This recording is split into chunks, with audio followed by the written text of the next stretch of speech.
Mel Figueroa. Obrigada a todas as pessoas que estão aqui. Eu fico muito emocionada de ver que durante a semana as pessoas dedicam tempo, né, para vir conhecer um pouco mais sobre o valor da vida, sobre acompanhar mulheres em crise. Então, cada uma das pessoas que está aqui me renova a esperança. Então, eu agradeço também o compromisso e o tempo que cada um de vocês está dedicando. Me apresento então, vocês vão perceber meu sotaque, né? Mas eu adoro falar que eu, assim, para não falar o meu país, que aí vai começar aquela briga, né? Quem é melhor, Maradona ou Pelé, sabe aquela coisa? Aí eu prefiro falar que eu sou da terra do Papa, né? Melhor, né? Tá no Ibope, tá melhor. E gostaria de falar por que eu vim falar sobre a vida. Por que o padre me convidou a falar sobre a vida. Sim, tudo bem, eu tenho uma licenciatura em português, depois eu continuo estudos em espanhol. Só que o que mais me deu experiência para poder vir falar aqui são as próprias mulheres que a gente atende. São elas que me ensinaram tantas coisas que nenhuma faculdade você vai aprender. Então, depois, atendendo mulheres com uma gestação em crise, em várias ONGs que eu trabalhei, e depois numa que fundamos junto com a Tereza, que está aqui, fico super emocionada que ela está aqui também, que chama Filhos da Luz, que é aquele folhetinho que vocês receberam.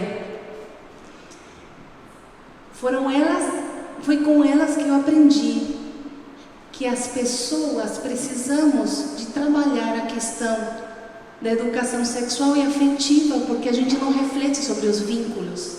E quanto sofrimento muitas pessoas daqui podem ter passado por isso, ou estão passando, de sofrer tanto por ter entregue a intimidade, a confiança, tudo que você pode imaginar que teu tesouro, para quem não valoriza, para quem não merece, quem não sabe cuidar. E quanto que doa isso, mais ainda quando tem um filho depois, né? Desse relacionamento. Foi por isso que eu fui estudar a especialidade em educação integral da afetividade. Mas vou repetir, o que mais me deu, tudo o que eu vou trazer aqui, foram as próprias mulheres, que há mais de 12 anos, Deus me deu a bênção de poder atender. Então, eu acho uma coisa importante aqui, eu não vou falar do que eu acho, sabe? Nossa, em caso de uma gestação em crise, eu acho que é uma coisa muito séria para a gente achar, né? Eu penso que ou deve ser assim. Não, vai e pergunta para quem passa por isso como é que é. Aprende para quem já passou como é que funcionam as coisas, como é que terminou isso tudo. E não é no ano seguinte, é 20, 30, 50 anos depois. O que ela falou com a decisão que tomou? E pergunta para muitas, aí você vai aprender muito. Quanto que as mulheres sofrem com uma gestação em crise, quanto que os homens também podem sofrer com esse assunto. Então aí acho que a gente pode fazer alguma coisa, né? Mas tem que aprender ouvindo primeiro, para depois poder falar. Bom, eu comecei na Casa Mãe, faz muitos anos, comecei na Argentina. Bom, comecei no meu país, faz muitos anos, quando era jovem estudante, e depois aqui no Brasil, um país que eu amo, aprendi muito também trabalhando em várias ONGs. A gente vai ver hoje o valor de toda a vida humana. Quais os critérios que nós temos na cabeça? Não, imagina, supervalorizo. Vamos ver. Porque a mídia entra, a música entra, os jornais acabam entrando na nossa cabeça. E muitas vezes a gente se encontra com quem não valorizava tanto. Então é bom a gente questionar, para a gente entender ou perceber por que nesses casos eu estou perdendo o valor da vida. Sim, é muito importante a gente sempre se questionar. Que critérios usamos para valorizar a vida e que sabemos sobre a vida? Eu percebi, depois de ter feito faculdade, tudo, que eu tinha noção do que era a vida humana dentro do ventre. Ninguém tinha me mostrado. Então eu vou pedir para vocês fazerem um exercício curto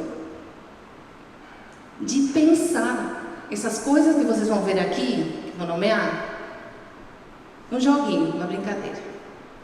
Se todas essas coisas que a gente vai nomear aqui, será que o bebê faz já dentro da barriga? Ou será que somente já feito fora, que o bebê aprende a fazer fora? Tipo sorrir. Onde está sorrir? Está por aqui. Sorrir, por exemplo. Será que ele aprende só pelos neurônios espelho? Então ele vai sorrir e ele imita? Ou ele já aprende dentro da barriga quando não tinha espelho nenhum para fazer? Será que ele já estava exercitando? Não. Chupar o dedo. Ele chupa o dedo já dentro. Esticar-se. Pular. Fazer bico. Será que ele só faz fora ou já faz dentro? Com quanto tempo? As características da carinha, do rostinho. As impressões digitais. Dormir e acordar. Será que o bebê dorme e acorda? Quem já teve neném não fala. Que já sabe um pouquinho mais, né? Mas por que eu quero fazer esse exercício? Primeiro vamos refletir sobre o bebê. Depois vamos refletir sobre a mãe. Sobre o pai um pouquinho também. Depois a gente vai refletir sobre os critérios. Tem muita coisa aqui. Vamos tentar que seja dinâmica e interessante. Eu percebi que eu achava que o bebê dentro da barriga era uma planta, gente. Eu percebi que eu achava que não fazia nada. Não, tipo sim, eu já vi o meu sobrinho chutar na barriga. Mas só imaginei que fazia isso. Franzir as sobrancelhas. Bom, essas coisas assim, já de movimentos mais. Será que ele consegue? E quando que o coração começa a bater? Por que eu faço questão nisso? Porque eu vi numa novela, no ano 2019, que falava de uma mulher que estava decidindo abortar ou não abortar. E ela falava, não, nem é ser humano ainda, nem o coração bate. E a criança estava grande. Falei, será que as pessoas que assistem novela vão na internet procurar saber a verdade? Porque novelas mentem. E desculpa, mas é uma vergonha para quem cria novela falar mentira que cientificamente você demonstra. É uma responsabilidade você criar uma novela que muitas pessoas acreditam tudo que vê, porque se está na TV é verdade, só que não é. Então, quando você assistir alguma coisa, ficou com dúvida, vai procurar na internet, sites sérios, né? Vai que não é verdade. Ai, peraí.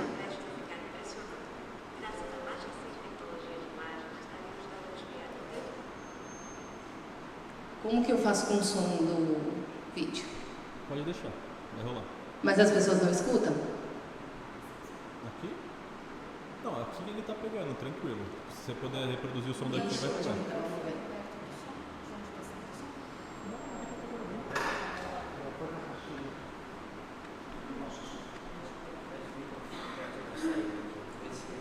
Depois isso aqui tem edição aqui, o nosso som vai ser trocado, estamos em fase, não?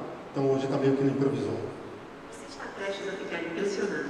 Graças à mais recente tecnologia de imagens, estaremos dando as piadas dentro do medidor para ver como ele tem se desenvolve durante os últimos 7 meses antes do nascimento.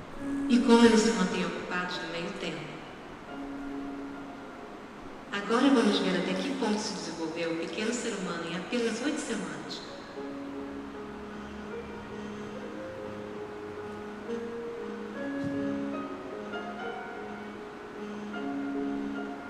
Já tem características perceptíveis de outros bebês da mesma idade.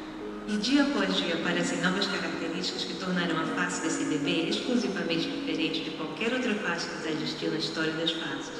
E as impressões digitais, outra característica exclusiva de cada pessoa, estão sendo gravadas ao mesmo tempo. Com a idade de 9 semanas, o bebê aprende 4 das coisas mais importantes que fazemos durante nossa vida inteira: dormir, acordar, se esticar e chupar o dedo polegar. Bem, talvez 3 coisas que fazemos nossa vida inteira. Na 10ª semana, alguns bebês, ao usar o útero como trampolim,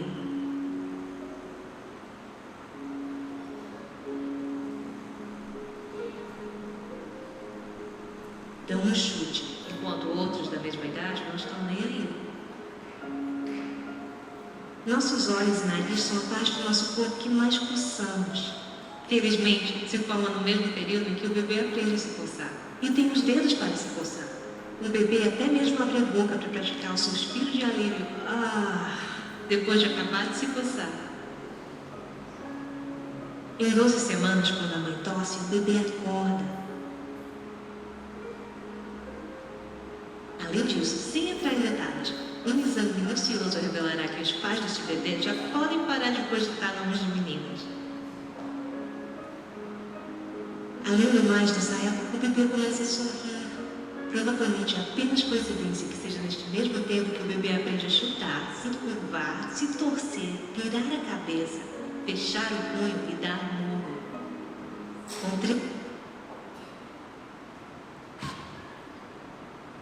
Vamos dar uma paradinha aí, eu já continuo. Por quê? Vocês viram tudo que o bebezinho fazia, né? Sorrir, chutar, dar morro, se curvar.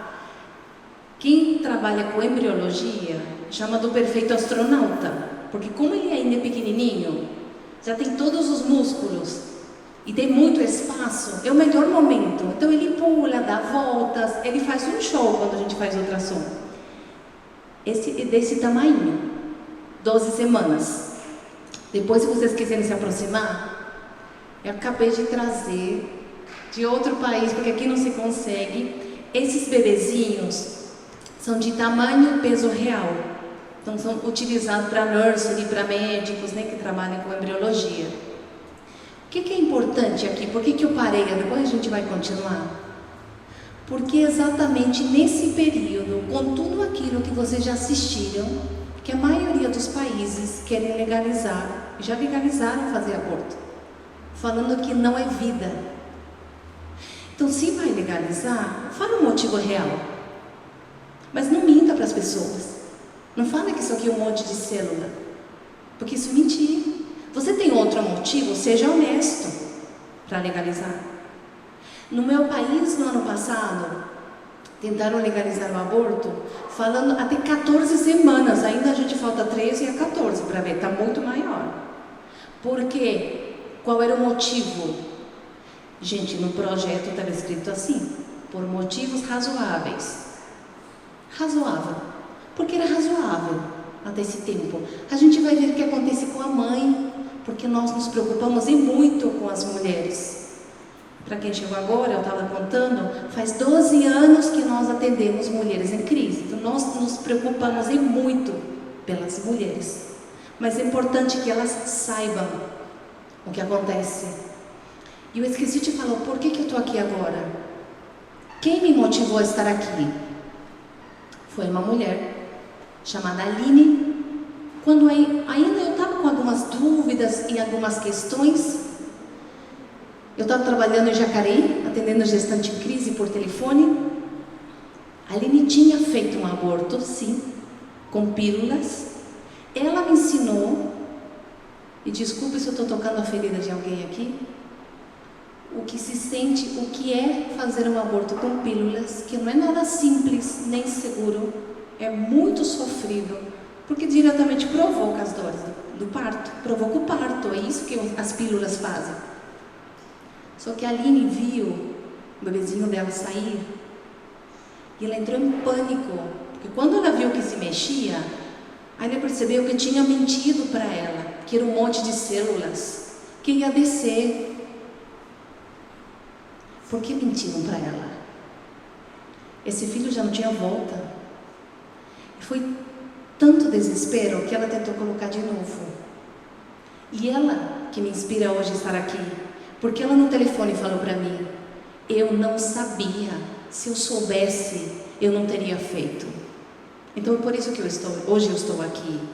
Me importa muito as crianças e muito me importam as mulheres também.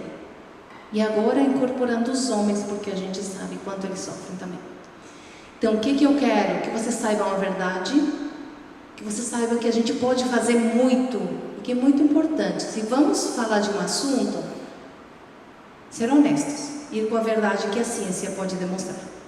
Vamos continuar com o videozinho, que era fofo, né?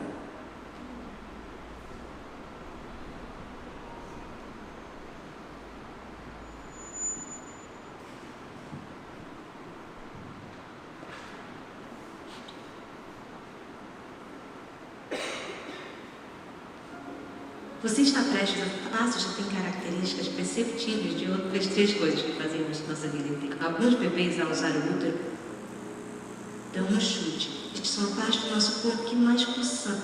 Felizmente, se forma no mesmo período em que o bebê aprende a se coçar. E tem os dedos para se coçar. O bebê até mesmo abre a boca para praticar o suspiro de alívio. Depois de acabar de se coçar. Em 12 semanas, quando a mãe tosse, o bebê acorda. Além disso, sem entrar em detalhes, um exame minucioso revelará que os pais deste bebê já podem parar de cogitar nomes de meninos. Além do mais, nessa época, o bebê começa a sorrir. Provavelmente é apenas coincidência que seja neste mesmo tempo que o bebê aprende a chutar, se curvar, se torcer, virar a cabeça, fechar o punho e dar um murro. Com 13 semanas, os órgãos sexuais são mais evidentes, e também a estrutura óssea. E as cordas vocais estão perto de estar plenamente formadas, prontas para gritar com aquele primeiro fôlego de ar fresco. Por volta de 4 meses, o bebê consegue agarrar com as mãos, nadar e dar cambalhota, e franzir as sobrancelhas, que ocorrerá quando for conveniente. 5º mês é quando a mãe e seu bebê começam a se comunicar. Por exemplo, um grande barulho do lado de fora do útero poderia fazer com que o bebê, como resposta, dê um chute grande do lado de dentro. É o jeito de o bebê dizer à mãe: "Isso me assustou." Cada vez mais ele sente que a boca vai ser muito importante. Chupar o dedo polegar e lamber os dedos se torna um negócio sério. E o bebê até parece saber que a capacidade de abrir a boca será útil algum dia. Por volta de 25 semanas, cabelos finos crescem na cabeça e nas sobrancelhas. O peso médio é 680 gramas, que chega até um total de 1,3 kg se os bebês forem gêmeos. Provavelmente, não será a primeira vez que a cabeça dessa menina e menino darão de encontro uma com a outra, ou darão uma mãozinha no lugar apertado. Pelo jeito, muito embora pareça que os gêmeos estejam ocupando o mesmo espaço, cada um está no saco separado. Eles realmente não tocaram um ao outro até nascer.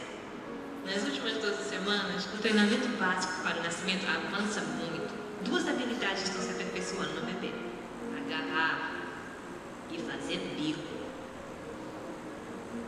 Os dentes estão presentes. E também os olhos. As pálpebras piscam bastante, muito embora nada haja para se ver ainda. No começo, toda essa novidade provoca muitos sorrisos.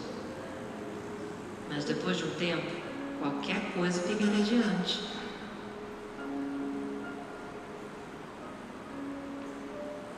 Até mesmo absolutamente desagradável. Com apenas mais 4 semanas restantes, o bebê pesa bem mais de 2 kg e o local antes espaçoso está ficando um pouco apertado. Com exceção de ganhar algum peso a mais nas últimas semanas, a aparência e conduta do bebê são praticamente idênticas ao que serão na hora do nascimento. Agora, a única grande fase de desenvolvimento que resta é o bebê fazer aquela primeira das grandes decisões da vida. Quando é que eu deveria sair daqui e ver se há algo novo e estupendo acontecendo do outro lado? Sem jamais suspeitar que essa primeira grande decisão produzirá a única coisa que nunca deixará de ser nova e estupenda: o milagre de ver uma nova vida criada por Deus. Viram que fofura? A gente fazia tudo isso. E eu fico pensando, como é que a gente tem claustrofobia, gente? A gente aguentou apertado aí dentro. E eu me sinto com claustrofobia às vezes. Gente, eu esqueci minhas origens, né? Como é que pode? Vamos ver. Ok. Esse vídeo, eu acho que deveria ser passado em todas as escolas do mundo. Ninguém sabe disso. Poucas pessoas refletem sobre como é que nós somos. Nós fomos. E as crianças são, né, na barriga da mãe. E é fofo, não tem sangue, não tem nada de violento. Só que a gente sabe, bom, quem trabalha com isso sabe que sim, que tem pessoas interessadas em que essas coisas o povo não saiba. Porque quando o povo tem mais conhecimento, tem mais liberdade. E é verdade mesmo, nem todo mundo quer que a gente decida, né? Que a gente possa escolher Se você vai escolher, para poder ter uma boa decisão, você precisa saber a verdade toda. Se escondem a verdade, não, você tem que escolher isso porque é o melhor para você, mas não te dão a verdade toda, estão te manipulando. E é isso que a gente vê hoje. Porque, por exemplo, tem várias leis que é importante, falam, né, nas leis, propostas, projetos de leis. Vamos fazer ultrassom antes da gestante decidir? Não, ultrassom é tortura. É tortura ou é verdade? Que muita gente não queira que essa gestante saiba. A gente vai entender um pouquinho mais por que pode ser que algumas pessoas não querem que a gestante saiba o que elas têm dentro. Sobre as leis do aborto, rapidinho, não tem muito para falar, porque não há consenso. Tem lugares onde você pode abortar até 13 semanas, outra até 14, outros lugares até 500 gramas. É assim, gente, é por peso. Se já pesa mais de 500, 1 grama não pode. Só que o ultrassom nem sempre é exato. Então, no vídeo de Terra de Maria, um vídeo que a gente vai sortear depois, tem o testemunho de um médico que ele calculou errado. Aí, como a criança nasceu com 500 gramas, aí eles tinham a obrigação de salvar. Correu, sabe, o neonatologista, todo mundo correndo para salvar essa criança. Mas se ela tivesse 5 gramas a menos, não merecia ser salva. Então, essas são as leis no mundo que a gente tem. As causas são diferentes também. Então, o que a gente vê nas leis, não há consenso. Tem países como Estados Unidos, eu tive a graça de estar agora, e não é que estão tentando voltar para trás as leis. E é muito injusto falar, porque agora o Trump e a Provida querem voltar a lei para trás. Mentira. Faz 47 anos que esse povo faz uma marcha pela vida enorme, todos os anos. E a mídia somente deu olhos para o presidente que participou. E o povo, que faz 47 anos que reclama, não é importante? Foi incrível de ver a quantidade de jovens, eu fiquei encantada. Eu me senti velha, mas tudo bem. Eu tinha muita molecada aí. Falava, gente, eu tenho o dobro da idade deles. Que legal, eles já têm essa consciência. E você via que eles eram entrevistados, eles sabiam o que eles estão fazendo aí. Então, muito legal de ver uma nova geração defendendo a vida. Vou só colocar uma questão. O que acontece, vamos pensar em direitos das mulheres, o que acontece com as mulheres que sobreviveram ao aborto? Muitas sobreviveram e ficaram com paralisia cerebral, ficaram sem poder caminhar, ficaram lesadas. Qual a lei, qual o Estado que protege elas? Porque elas eram sadias. E por uma lei que permitiu que elas fossem danificadas, elas ficaram assim. E agora quem protege elas? Quem ajuda? Essa moça aqui chama Maciel Moreno, ela é do Chile, ela ficou com paralisia cerebral. Jana Jansen também, e ela dá palestras, assim, ela caminha tortinho, a boquinha meia, mas ela foi salva pela enfermeira, que viu que ela estava sobrevivendo, e a enfermeira que salvou e cuidou. E fizeram um filme da vida dela. Tem muitas outras, né? Mas só para... Não vamos debater agora, que não dá o tempo, seria maravilhoso. Mas só para levantar questões assim, né? E quem cuida dessas mulheres? Se vamos defender as mulheres, vamos defender a todas. As que morrem por aborto, eu também quero cuidar. Me importa muito que elas não morram também, sim? Mas quero defender todas. E aquelas que ficaram com sequelas por tentativas de aborto, me importa também, porque eu não conheço projetos de lei para proteger, para cuidar delas. Na marcha que essa foto, eu tirei essa foto.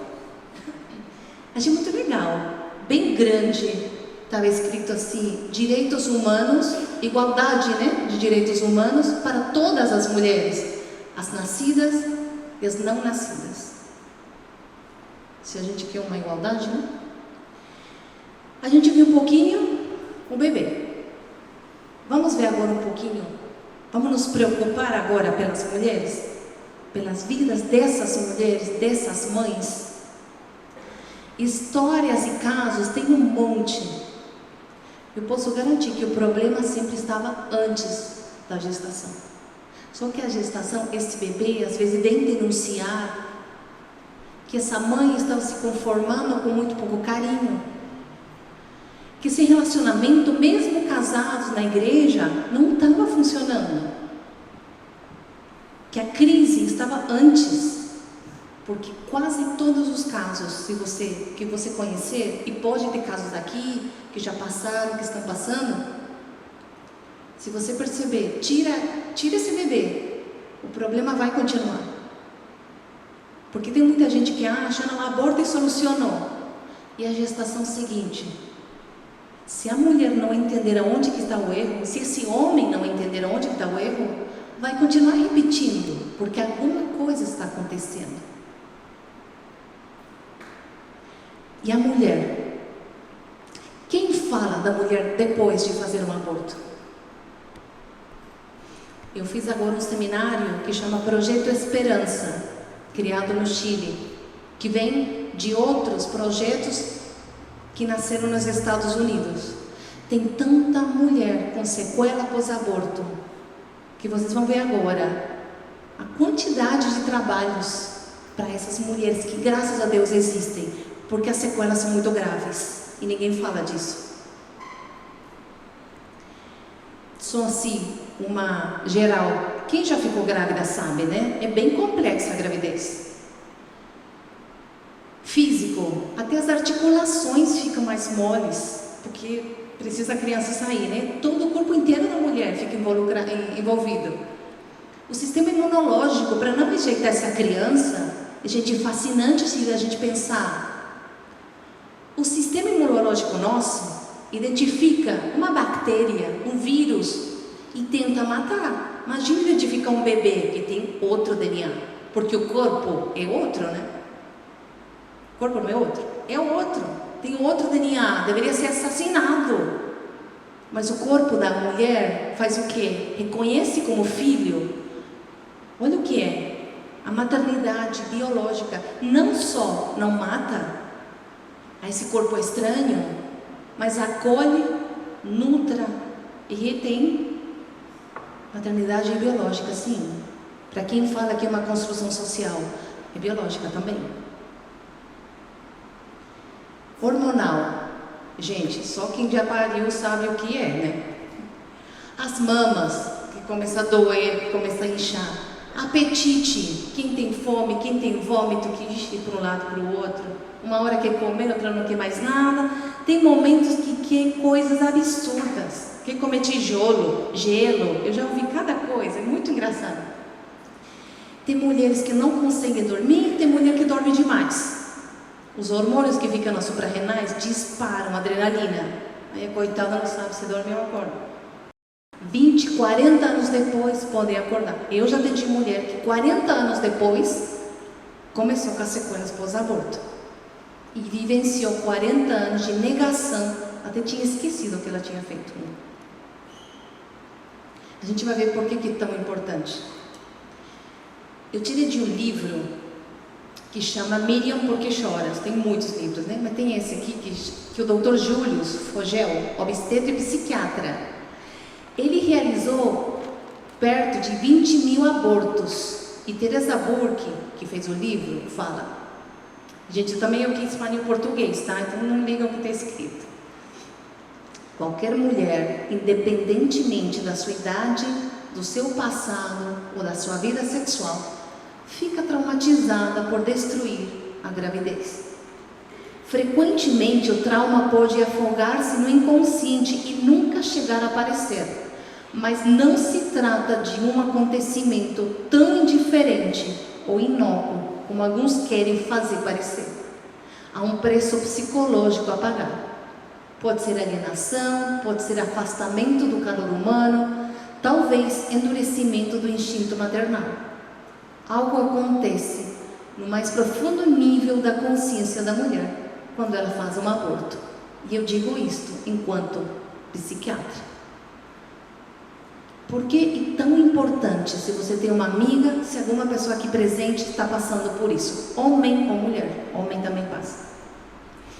porque tem depressão associado a isso, porque tem tentativa de suicídio, porque tem coisas muito sérias e muito graves vinculadas a isso. Então é muito importante você achar a causa para poder tratar. Por que eu bato na tecla disso aqui? Tem gente que não, graças a Deus, que não acredita, que tem pessoas negando que existe sequela pós-aborto. Então eu tirei aqui um print de uma página que chama Women on Web, Mulheres na Web, para vocês verem quanto uma pessoa cega, não sei se eles fazem de propósito, de repente numa ideologia que elas têm certeza que é o melhor para a mulher, de repente elas passaram por isso, não sei, mas negam que isso existe. Veja aqui, a pergunta era: precisa de aconselhamento psicológico depois de fazer um aborto? Logicamente que um site abortista que vende medicamentos, que super ajuda. Eles dizem, a maior parte das mulheres não precisa de acompanhamento psicológico. Os sentimentos de arrependimento são raros. Não é o que eu vejo. De fato, a resposta sentimental mais comum após um aborto é de alívio. É verdade, mas uma meia verdade. No começo, nos primeiros anos, até pode ser alívio. E depois, quem se preocupou em acompanhar essa mulher para ver o que acontecia com ela? Quem se preocupa em registrar 20 anos depois se ela ficou aliviada? Sentimentos passageiros de culpa, tristeza são comuns. Ok. Diz: estes sentimentos desaparecem passados poucos dias. Isso é mentira. Não é científico. Eu vou mostrar um estudo, o que eu achei o melhor. Que até 40, 50 anos depois, esses sentimentos podem continuar. Mas em países onde o tabu e o estigma social são grandes, é mais comum a culpa, gente, da igreja. Eles falam isso. A culpa é da igreja, porque a igreja que coloca um monte de coisa na cabeça das mulheres. Posso falar uma coisa? Para quem é cristã, é muito mais fácil acreditar no perdão de Deus e no amor do que atender uma pessoa com um aborto que não acredita em nada. Gente, tirar essa mulher do poço é muito difícil. Porque quem é cristão acredita que Deus perdoa mesmo. Quem acha que depois de morrer não tem mais nada, acha que a vida vai castigar, que merece morrer sozinha. Eu já ouvi de uma mulher, 89 anos ela tinha, numa casa de acolhimento, né? Não é acolhimento, é repouso, casa de repouso.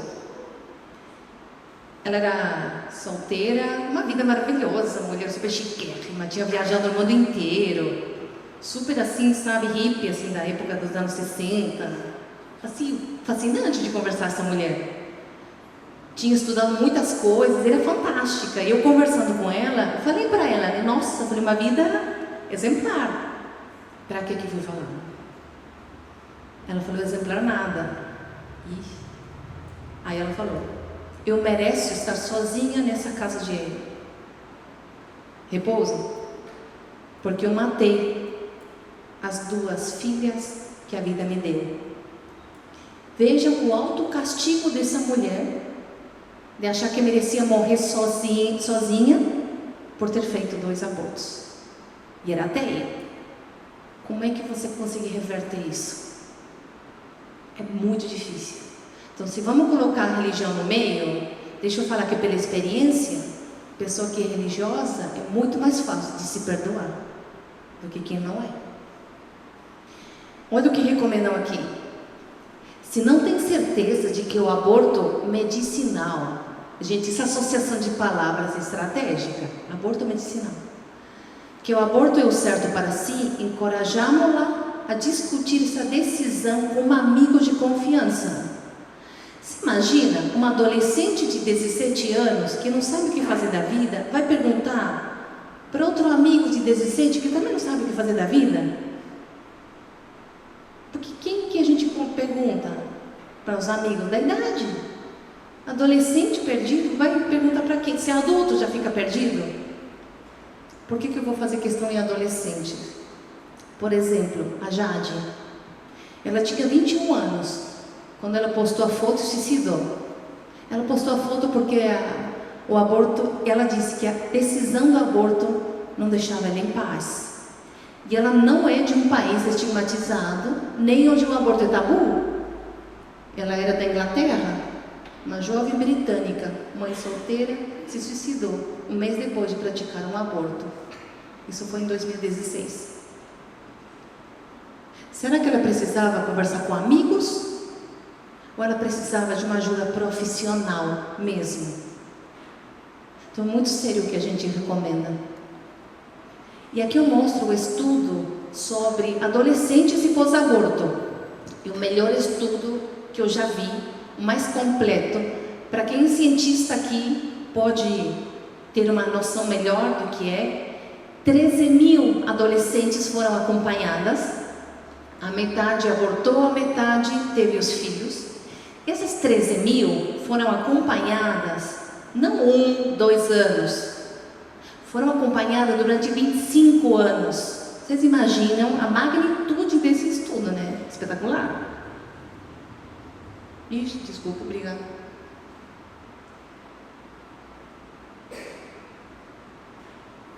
Por que eles fizeram esse estudo? Olha só. Finlândia já é conhecido o risco maior, que multiplica por 3 o suicídio em mulheres que abortam. A Finlândia não está debatendo se existe ou não existe sequelas. Lógico que existe. E é tão evidente para eles. Eles têm um sistema que se chama de... Peraí que essa é uma palavra... políticas públicas baseadas em evidência científica. Eles não ficam eu acho, não acho, não. Evidência científica, faz um teste, faz enquete, aí eles decidem. É tão evidente nos enquetes o suicídio pós-aborto que eles criaram políticas públicas, olha, protocolos seriam, né, guias de saúde mental para reduzir as taxas de suicídio pós-aborto. Tão evidente que já para eles é. Tem políticas públicas de acompanhamento de saúde mental para que a mulher não se suicide depois de fazer um aborto. Eles aplicaram essas guias e o que aconteceu? Nas adultas, até que reduziu um pouco, não muito, mas nas adolescentes não teve jeito. Não só não diminuiu, mas aumentou, continuou aumentando, 30%. Então, antes de recomendar um aborto em adolescente, por que não vamos estudar primeiro o que acontece com uma jovem que aborta? Se para adultos já é difícil, imagina para uma adolescente enfrentar um aborto. Não somente por suicídio, mas por condutas autodestrutivas. Esse estudo deu como conclusão que adolescente que aborta tem muito mais risco de morte prematura, de morrer antes dos 25 anos. Álcool, drogas e velocidade. Eu não tinha pensado nesse. Se colocam, são condutas de risco que elas se colocam. Quem quiser, eu vou depois deixar aqui o PowerPoint, tem todas as referências depois para buscar os estudos. E aqui falando em adultos, a Sociedade Espanhola de Médicos de Atendimento Primário de Emergência, que seria em espanhol, já mostrava que o suicídio era a primeira causa de morte entre mulheres de 30 a 34 anos. De repente, não foi nos primeiros anos que ela se arrependeu. De repente, começou com a psiquiatra, com a depressão, problemas de sono, e anos depois, suicida. E olha o que a diretora, que chama Pilar Vallejo, a diretora desse centro falou. Infelizmente, comprovamos que a Espanha continua o mesmo padrão dos outros países com altas taxas de aborto. Estão multiplicando por 3 o número de suicídios femininos depois de um aborto. Pergunto, por que ninguém se importa com essas mulheres? Eu nunca vi numa marcha de Nenhuma Menos, não sei se tem aqui no Brasil, na Argentina é super famosa. Chega de femicídio, perfeito também, apoio, não quero nenhuma mulher morta. Mas por que ninguém se importa com essas? Tem gente que se importa, mas na mídia eu nunca vi publicado esses números. E esse estudo foi muito famoso, só que a América Latina não chega. Tem várias ONGs que chamam Mulheres Silenciadas, em vários idiomas. Por quê? Essa doutora que fez o livro anterior, ela explica, ela é terapeuta, né? Psiquiatra. Centos de mulheres com sequelas emocionais provocadas pelo aborto explica que um dos maiores obstáculos para a recuperação é que a sociedade nega que existe e não permite que ela se manifeste. Nesse livro, as mulheres contam que as amigas que ajudaram a abortar, quando ela não consegue superar, começam a para. Foi o melhor que você podia fazer, chega já, supera. O marido nem que toca no assunto, foi ele que apoiou. O parceiro. Engraçado, a sociedade empurra. Faz, é o teu direito. Não vai acontecer nada. E quando ela está com todas as sequelas e o problema gigantesco em cima, ai, para com isso. É muito cruel. O que estamos fazendo com as mulheres hoje é muito cruel. Por isso é muito importante, antes de opinar ou achar, a gente pesquisar bastante sobre o assunto. Características específicas de pós-aborto. No dicionário de patologias mentais, não querem reconhecer que isso existe. Colocam dentro de traumas, estresse pós-traumático. Gente, eu tive um estresse pós-traumático vinculado a um acidente de carro. Eu tive um mega acidente de carro. Fiquei com estresse pós-traumático. Mas não tem nada a ver com estresse pós-traumático vinculado ao aborto. Essas pessoas precisam de atendimento específico. Vou mostrar aqui algumas características. O luto de aniversário. Vocês vão escutar agora um áudio de uma mulher que ela quis contar para mim como é que tinha sido. E assim que ela entrou na minha casa, eu convidei a tomar café, ela perguntou: Mel, quantos anos você tem? Aí eu falei: não vou falar, não precisa. Acabei de fazer aniversário dele. E mudei de década, então pior, não pergunta. Deixa eu assumir primeiro. Ela perguntou: Mel, quantos anos você tem? E ela falou: minha filha teria 2 anos menos do que você. Então aí eu percebi que era verdade isso aqui do luto de aniversário. Ela todos os anos vai atualizando quantos anos a filha dela teria. Meu namorado me contou de um amigo que mandou a namorada abortar. E ele super assumido, sabe? Foi o melhor, esquece, não monte célula, não acontece nada. 5 anos depois, ele achou que tinha esquecido. Ele estava no parque, bebendo uma cerveja com um amigo. Veio uma criança correndo, com os braços esticados em direção a ele. Uma criança de 5 anos, gritando: papai, papai. Ele olhou e disse que entrou em surto. Ele pensou: meu filho teria a idade dessa criança. Então veja como o homem também é afetado. Entrou em surto e o cara entrou na bebedeira, nas drogas, que até hoje o cara não consegue sumir. E olha o que acordou: uma criança correndo com braços esticados, mais ou menos da idade que o filho dele teria. Então a cabeça não esquece. Você acha que esqueceu, mas o inconsciente não esquece. Angústia, desespero e lembranças na data do aborto. Quando eu estive agora em Washington, várias ONGs que atendem suicidas me falavam que é batata. O aniversário de aborto, as mulheres ligam. Elas perguntam: mas o que aconteceu? Não sei, eu estou assim, estou assado, tá. Faz 1 ano que aconteceu alguma coisa importante? Eu fiz um aborto. Ela diz que é super frequente eles ligarem, ou na data que fizeram o aborto, ou na data se elas ficaram sabendo que a criança teria nascido. Pesadelos com crianças. Tem diferente, não quero nem detalhar porque é cruel.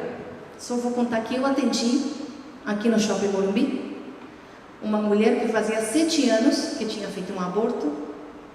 Ela não sabia que tudo que ela estava passando era vinculado a isso. Quando ela me falava de morte, eu perguntei para ela: teve alguma morte que te marcou muito?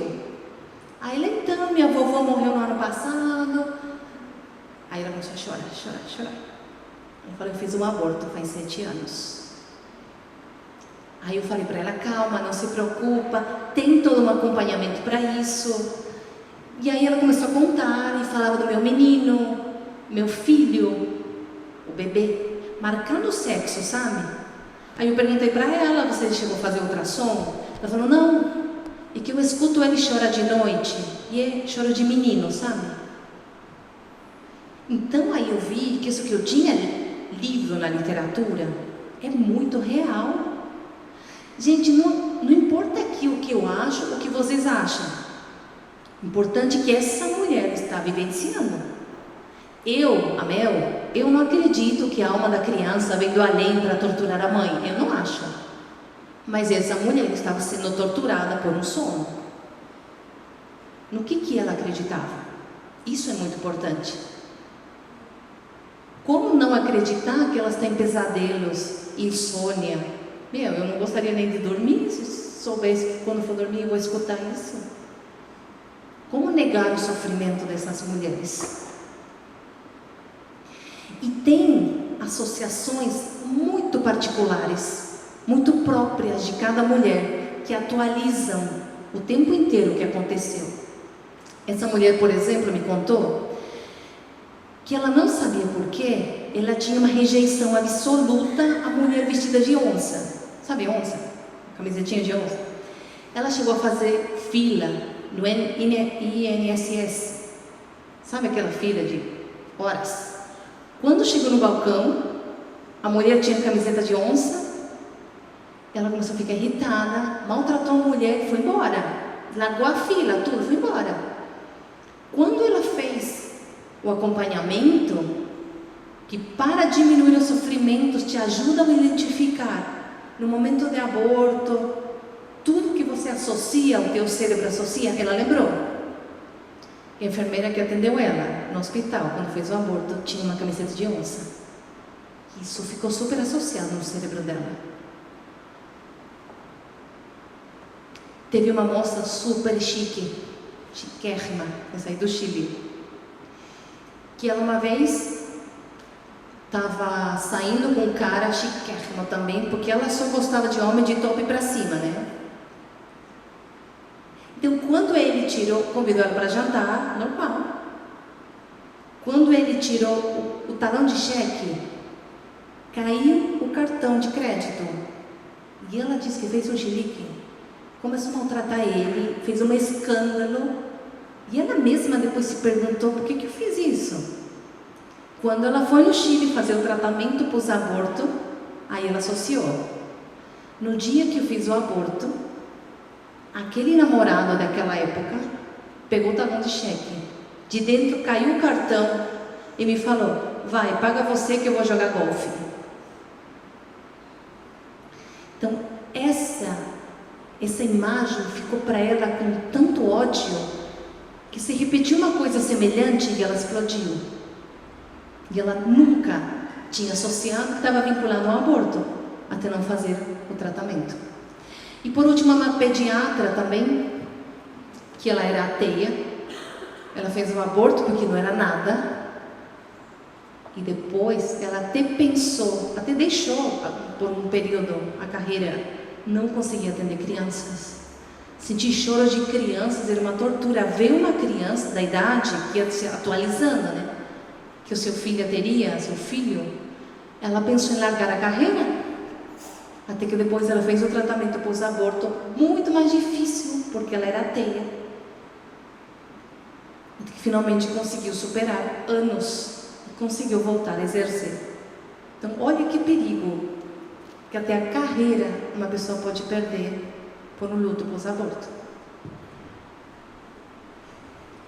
Vamos tentar ajudar meu assistente maravilhoso.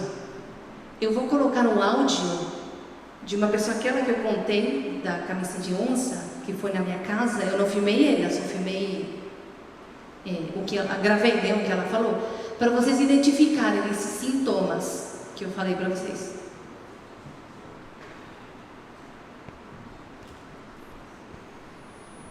Para uma mulher que já passou por um aborto, o que você falaria?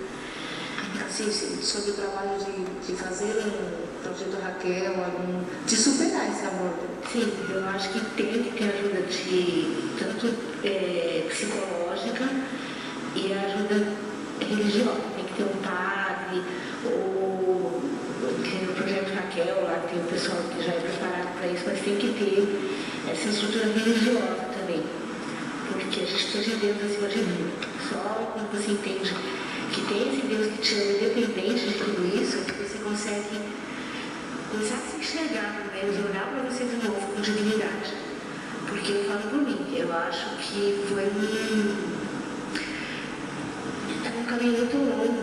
É uma coisa assim que parece que todo dia você vive aquilo de algum jeito, pode ser um filho agora, pensando, meu Deus, eu fiz um aborto quando eu tinha 16 anos no dia tal. Mas alguma coisa, quando você fica menstruada, aquilo vem, ou quando... Quantos anos você tem agora? Se eu vou fazer 52. E olha que já faz tempo, hein? Então você pensa quando você conhece alguém, você pensa, você podia ter um filho, uma filha com essa idade, que tem aí essa idade, ou... Sonho? Você sonha alguma coisa? Não mais, mas eu sonhava muito, criança me chamando, criança chorando. É uma tortura mesmo, psicológica. De todos os lados você tem uma coisa que pesa. Eu realmente, primeiro, aconselho que se pudesse falar, não faça de jeito nenhum. Mas se já fez, tem que procurar ajuda e falar. Porque eu tinha tanta vergonha, tanto medo, achava que tanto auto-julgamento ruim pra mim, que eu achava que os outros também me julgariam mal.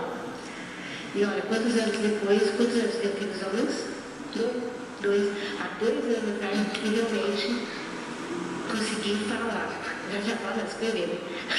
É a primeira vez que você conseguiu falar? Não, eu consegui falar antes, mas assim, só a parte que eu estava precisando de ajuda para me lembrar. Ok. Para entrar para o Mas eu consegui contar.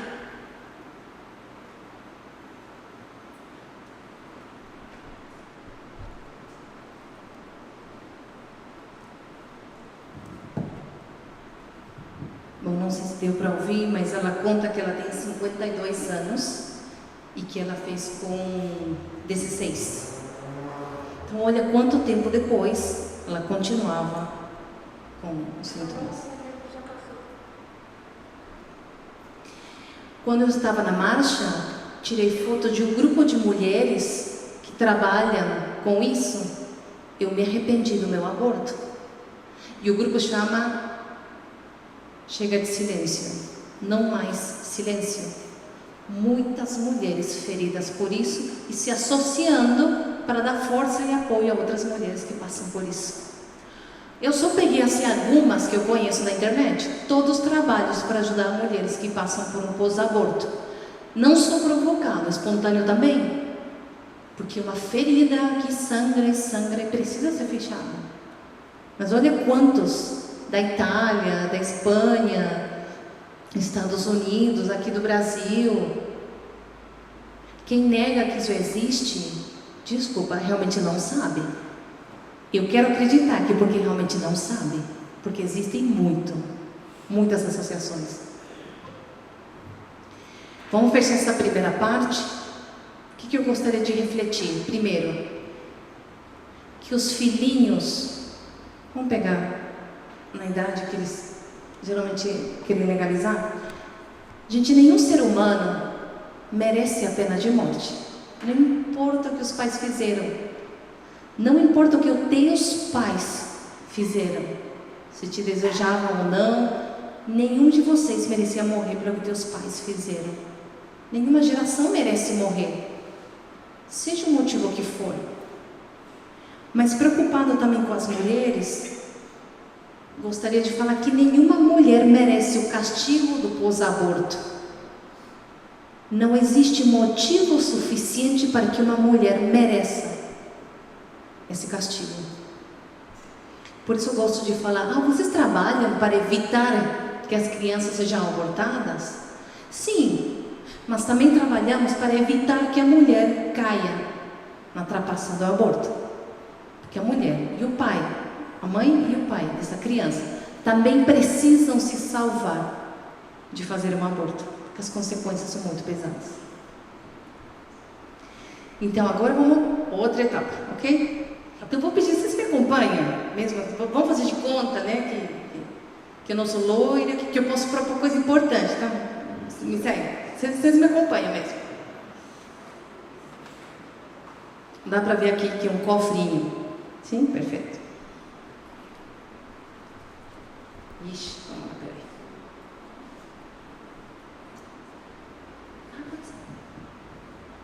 Nossa, gente, tem uns secretários aqui maravilhosos. Assistente, viu, padre? Maravilhoso aqui, viu? O que eu queria fazer agora? Quando eu me apresento, eu adoro falar, né, que eu sou de um país bem de cima. Não é síndrome de argentino, é que eu gosto de mostrar diferente. Porque a Argentina não está lá em cima. Eu sou do país mais em cima. Geralmente sempre tem alguém que fala, meu, tá virado o mapa. Não tá certo. Porque, desculpa, né? Quem saiu para o céu e desenhou um mapa torto? Lá fora tem teto e tem chão.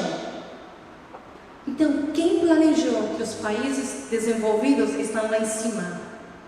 E que os países menos, né, desenvolvidos, estamos lá embaixo? Até isso não é sem querer. Isso é proposital. Então, desculpe, eu vou virar. Como que chama isso? Roseta dos Ventos, uma coisa assim? Rosa dos Ventos? Eu vou virar, vou respeitar o que já foi combinado. Aí a gente vai se encontrar do mesmo jeito. Deixa de ser científico isso aí? Meu astronauta está vendo assim o mapinha. O que eu quero falar? Vamos tentar questionar algumas coisas? Continua sendo científico, mas eu vou tentar colocar uma outra visão. Porque às vezes a gente aprende coisas e não questiona nada. E até as leis é importante que a gente aprenda a questionar.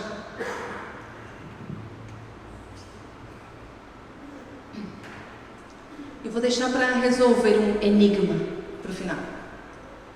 Dessas pessoas que tem aqui, todas lindas e maravilhosas, a maioria brasileiras. Tem duas que não. Acho que já dá para ver na cara quais não. Tem homens e mulheres. Qual dessas pessoas, segundo a lei, é menos valiosa? Vocês conseguiriam identificar? Se só de bater o olho? Porque tem uma pessoa aqui que, segundo a lei, pode ser assassinada. Ninguém faria nada para defender. Vamos ver depois. Vamos ver depois com os questionamentos se vocês conseguem identificar. Então vamos lá. O que faz... Ixi, está em espanhol. O dinheiro mudar o valor, ok? O que faz o dinheiro mudar o valor? Ai, assistente, eu vou precisar. Vamos lá, pergunto, né? Vai que no Brasil é diferente. Eu aprendi que eu não posso rasgar nota, que eu vou presa, então eu não vou rasgar, tá? Mas eu antes fazia, lembra, Dede? Eu antes fazia, agora não. Gente, nota.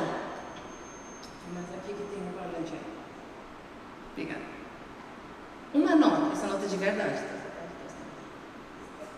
No Brasil, perde valor, por exemplo, por ser amassada? Continua valendo a mesma coisa? Bom, o peso argentino não vale nada, gente, nem é esticado, mas tudo bem, deixa eu ver com o real.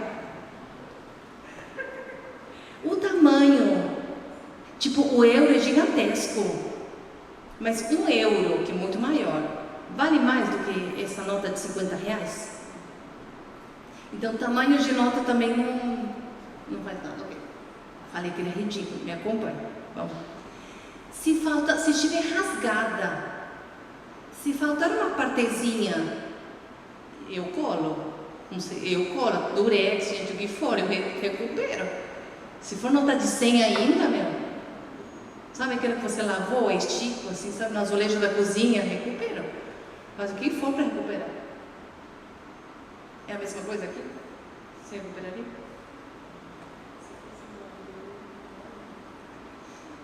Circunstâncias.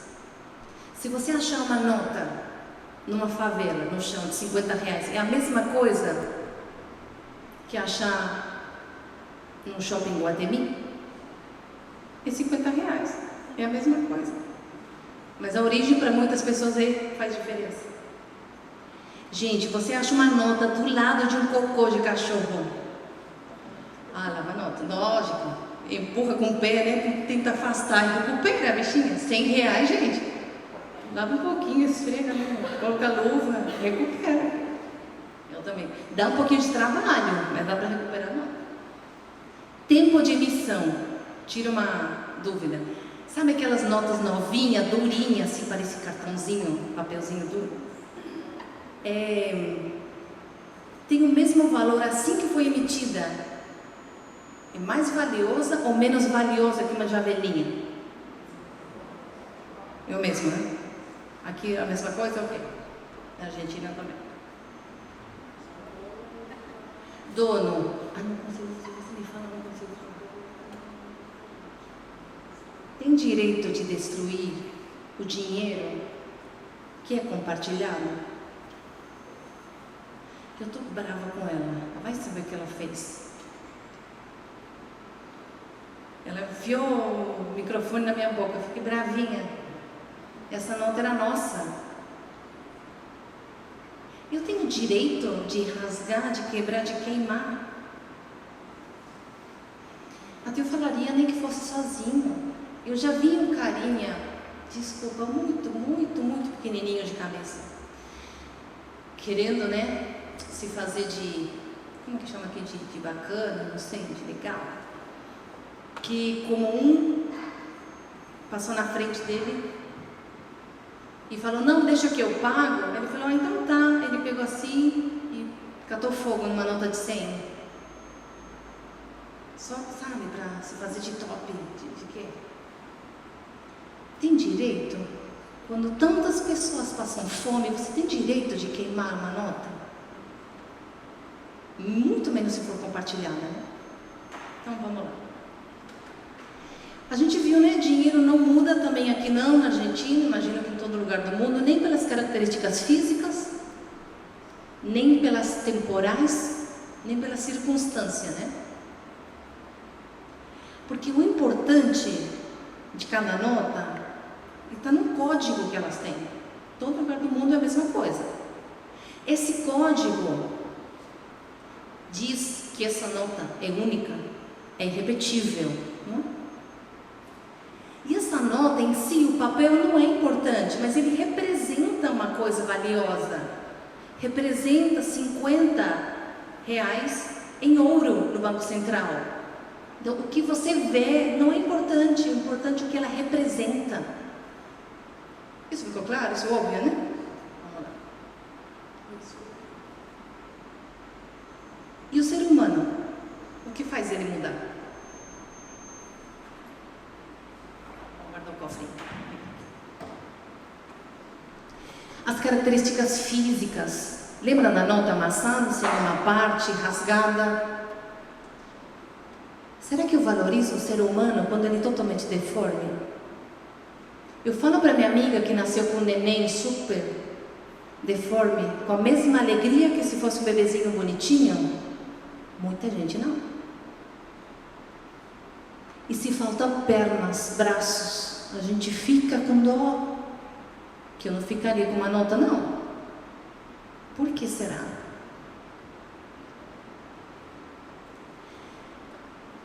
Segundo a origem, sei lá, a minha filha está namorando um rapaz, não gostei dessa origem, esse bairro, a minha filha, não gostei da origem.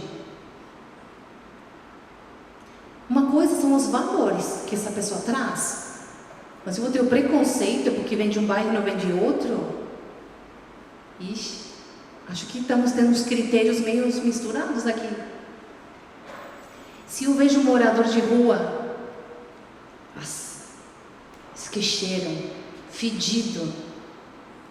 É engraçado, eu gosto de falar, eu acho que Deus, de propósito, para eu melhorar, sempre que sobe no ônibus, um morador de rua, ele senta do meu lado. Sabe, parece que está me buscando. Ele senta do meu lado. Será que eu dou conversa para ele do mesmo jeito que se fosse um rapazinho bonitinho e cheiroso? Ou uma moça super simpática? Será que a gente tem a mesma atitude? Exatamente a mesma? Tem algumas coisinhas na cabeça que de repente muda nosso critério. Eu acho. Será que as pessoas, sem importar o tempo de vida, valem a mesma coisa? Hoje nossa sociedade valoriza o idoso? Valoriza as crianças? Quantas vezes eu vejo as pessoas reclamando que tem que ficar brincando com os filhos? Imagina, ter que ficar brincando de Barbie, que chato. Fazendo casinha, brincando de soldadinho. Acho que a gente perdeu o sentido, o valor de brincar com as crianças. E o dono maior? Será que tem leis que permitem destruir um filho compartilhado com alguém que queira a vida dessa criança? Ou havendo tantos casais que querem adotar, tem tantas crianças sendo destruídas, que são patrimônio da humanidade. Vamos lá. O ser humano não deveria mudar o valor, também não, pelas circunstâncias físicas, temporais e pelas circunstâncias, mas muda sim. O importante também está no código que o faz único. Nós também temos esse código que fala que somos únicos e irrepetíveis. Está no DNA. Temos esse código. Esse DNA garante isso que na Bíblia está escrito: você é única e irrepetível. Deus te fez único, é irrepetível, por dentro e por fora. Até deixar essa marca por fora para você lembrar de quanto você é importante. Deus não faz filhos seriados em série, sabe? Deus faz um por um. É o grande artesão. A palavra pessoa, estão falando que somos pessoas únicas e irrepetíveis. O que é pessoa? Pessoa vem do grego, sou formada em letras, né? Eu adoro fazer essas coisas. Do prosopon, grego, que significa aspecto. E a palavra persona, em espanhol, vem de pessoa, significava máscara. Era a máscara do teatro que colocavam as pessoas que representavam um ser. Personare, sonare per, é alguém que está se manifestando através dessa máscara. Então o que é o que a gente vê? É como a nota, não importa o que a gente vê. O importante é que representa um ser muito mais valioso e importante do que a máscara que nós vemos. Acho que isso a sociedade esqueceu. O que importa de uma pessoa que expressa um ser humano? Mas a gente fica olhando na máscara. Nós esquecemos do mais importante. Então, o valor do ser humano não deveria mudar por essas características da máscara, né? Será que valorizamos o dinheiro mais do que o próprio ser humano? Falar, não, né? São todos filhos de Deus, eu que vou na igreja, eu valorizo. Será mesmo? Vamos ver. Vamos colocar todas essas características no bebê, na barriga. Nessas mascarinhas aí. Quando o bebê já vem deforme, já vem sem um braço, sem pernas, que é o primeiro que os médicos, depende do médico, mas pode falar, aborta. Mata essa máscara que esquece do ser que está por trás. Tem problemas, deficiência, aborta. Isso. Por que justificar o aborto de filho com doenças, mal formado, com um certo tamanho? A nota não tinha valor pelo tamanho. Ah, mas criança sim. Se passou de 14 semanas, pode. Menos não pode. Gente, é tão ridículo. Deixa eu colocar aqui para mostrar. Aqui. 13 semanas, pode abortar. É lei, um direito. Mais de 13 semanas, Não pode, da cadeia. É absurdo. E é tão absurdo que até já existem leis que você pode matar a criança a qualquer idade, até 5 minutos antes de nascer. Muita coisa para ser.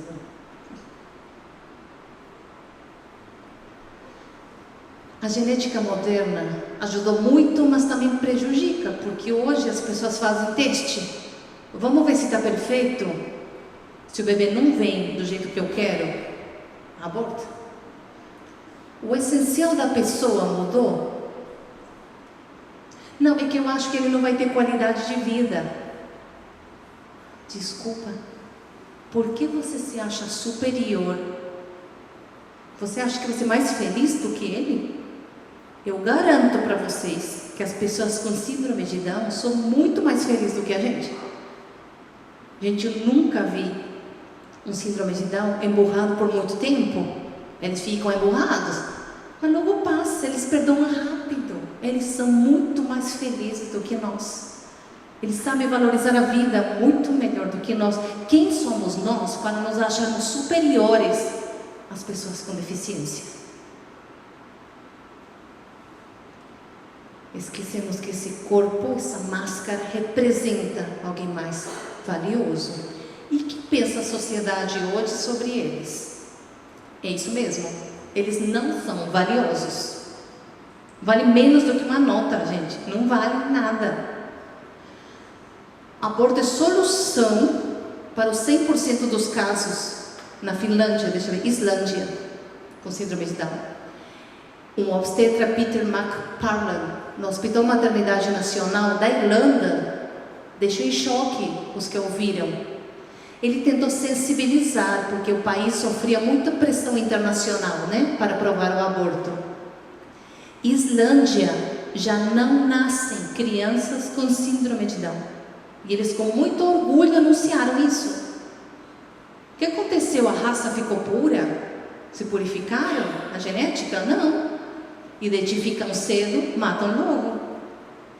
Então não é que não nascem, é que estão sendo mortas antes de nascer. Essa é a verdade. Dinamarca anuncia que em 10 anos terá conseguido o mesmo objetivo. É o objetivo fazer isso. Estados Unidos, 85% das crianças com Down são abortadas. Espanha, Reino Unido, 90%. E Espanha, 95% são eliminados antes de nascer. Tem uma coisa que eu fiquei espantada. Eu perguntei para um amigo que foi fazer post na França, me falou que é verdade. Na França, 96% são abortados. Mas por quê? É só a escolha dos pais? Não é. É questão econômica. É tão cruel o sistema que o plano de saúde, se você souber que tem síndrome de Down, você tem que assinar que você vai querer continuar a gravidez e o plano de saúde não cobre nada. Então é questão econômica também. Ninguém ajuda aos pais que querem continuar com uma gravidez, com a vida de um filho com síndrome de Down. Vai falar que a mulher é livre para fazer? Você está empurrando ela a abortar. Engraçado, a França mesma proibiu o vídeo sobre síndrome de Down para evitar traumas às mães que abortaram. Esse vídeo, gente, chama Dear Future Mom. É muito fofo. Uma mulher que estava grávida na França de um síndrome de Down, de uma criança com síndrome de Down, mandou uma carta perguntando o que ela estava comendo para essa ONG que trabalha com essas pessoas especiais. E a resposta foi um vídeo que eles mesmos gravaram, muito fofo. Eles falam que, mãe, não é para ter medo, ser Down é muito legal. E aí eles começam a falar as coisas que eles fazem, e as mães abraçando. Mas olha como eles sabem que as mulheres ficam fragilizadas depois de abortar, que proibiram um vídeo fofo desse.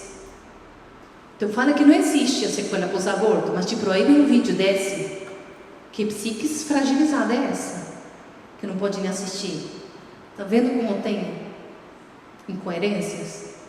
Existe. O trauma pós-aborto existe. E aqui, só para, se alguém esqueceu, tem pessoa com síndrome de Down modelo, esportista, pianista e dono de uma loja de hambúrgueres. Mas olha como ele é tão especial que ele coloca hambúrgueres e abraços, porque ele dá abraços em todos os clientes que chegam. Gente, eu quero um hambúrguer assim, que McDonald's, que nada, eu quero desse. As pessoas especiais vieram nesse mundo, Deus sabe por quê. Nós precisamos deles. O que acontece? Só com vários meses,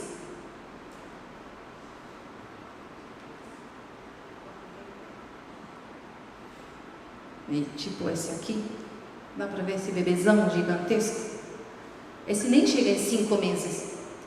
Com 5 meses, mais ou menos, em alguns casos, consegue identificar que a criança tem malformação cerebral. E é aí que é recomendado o aborto. Então, olha o tamanho que a criança tem. Vocês assistiram o vídeo? Não estou inventando. É ciência. Como é que é feito esse aborto? Por que questionam isso? Ah, não, é feito para que a mãe sofra menos. Imagina ela ter que continuar 4 meses a mais com a barriga assim. Lógico que é um sofrimento horroroso. Lógico que sim. Mas para isso a gente acompanha. Porque o luto acompanhado com amor, com aceitação, é muito diferente do que um assassinato com culpa. Não são minhas palavras, são palavras delas. A casa-mãe acompanhou. Vou mostrar a foto. Uma mulher que, porque a médica não se tocou, deu uma medicação e ela acabou provocando anencefalia na criança. E ela nasceu quase sem cérebro. Mas ela acompanhou e ela amou esse tempo que teve a filha na barriga.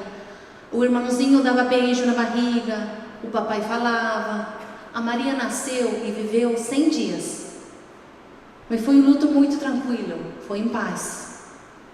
É muito diferente de uma mulher que é recomendado fazer aborto para sofrer menos. Vamos pensar, 5 meses, como é que sai uma criança desse tamanho dessa mulher? Não, sério, se vamos falar que sofre menos, vamos questionar como é que é. Eu te falo de uma ginecologista que trabalha no clínicas, que ela respondeu para mim. A mulher chega, a barriga de 5 meses, a criança assim. Como é que pode matar essa criança? O juiz, se achando Deus, pode assinar a autorização para matar essa criança com 5 meses ou mais. E como é que fazem? Injetam cloruro de sódio, KCl, 19%, cloreto de potássio, cloreto de potássio, KCl, 10 mililitros, no cordão umbilical, na criança, no coração da criança, que vai provocar a morte. Imagina colocar sal no teu sangue, matam a criança. E o que acontece? Gente, olha isso. A gestante vai embora para sua casa com a criança morrendo dentro. Até 2 semanas ela tem que esperar para que o corpo possa expelir. Vai falar que isso faz sofrer menos?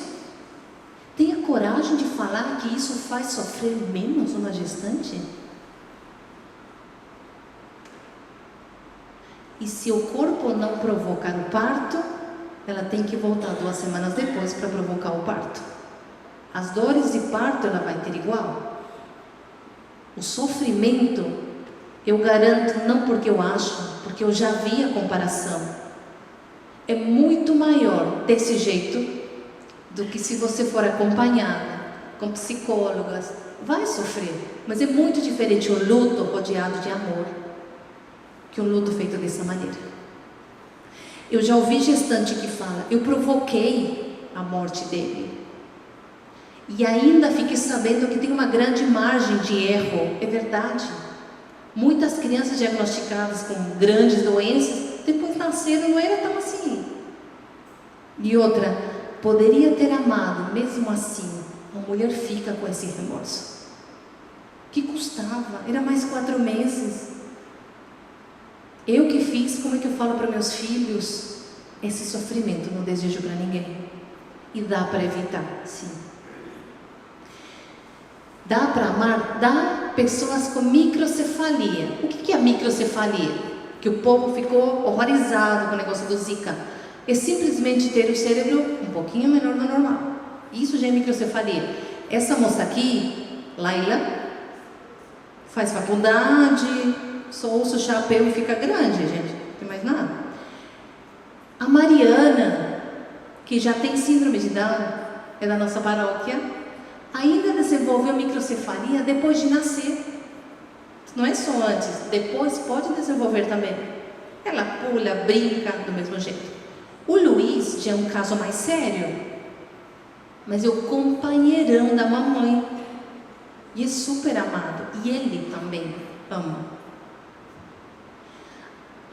Pessoas com anencefalia, aqui o negócio é bem mais sério, realmente quase não tem cérebro. Esse menino foi abortado, ficou com a cabeça gigantesca, cheia de água. A explicação que o Tônio que me deu, o Tônio adotou. Tônio adota as crianças que ficaram com sequelas por serem abortadas. 64 filhos ele tem, no papel, são filhos. Ele fica em Petrópolis. Dá para amar as pessoas assim. Ele fala, você tem um filho doente, eu tenho 64. Fica tranquila, você vai dar conta. Gente, se vocês podem conhecer a comunidade Jesus Menino, vale a pena, porque são todos com deficiência, então você se sente incapacitado. Porque eles se comunicam, e você que é normal, percebe quanto você precisa melhorar. Vale a pena fazer experiência. O Jean Caetano é anencefalo e tem 5 anos. A Maria é aquela que eu contei para vocês, que viveu 100 dias, mas foi muito amada, ela gerou muito amor. E depois de 17 anos, quando ela veio por uma gestação não planejada, faleceu com 100 dias, aí os pais quiseram outra de novo, e nasceu a irmãzinha. Pode procurar no YouTube, Circo Borboletas, e fantástico ver como um dono de circo consegue enxergar onde o mundo vê lagartas inúteis, ele encontra borboletas maravilhosas. Falando da essência do ser humano, né? É fantástico de ver.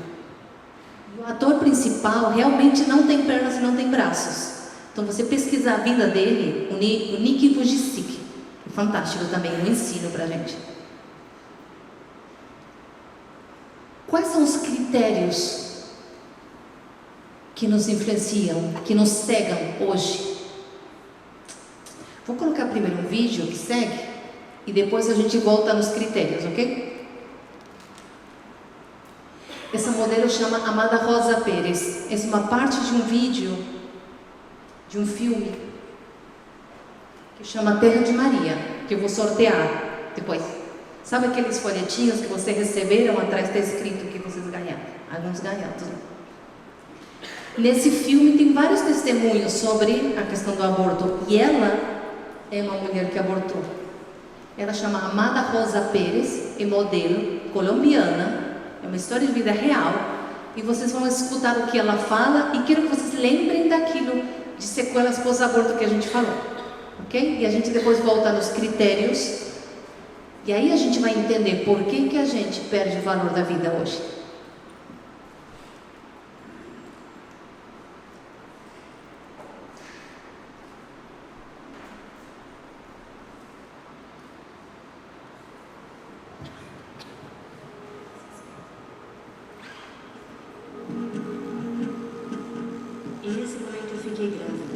Eu gostaria de ter encontrado alguém que falasse alguma coisa positiva, sabe? Escuta, ser mãe não é ruim.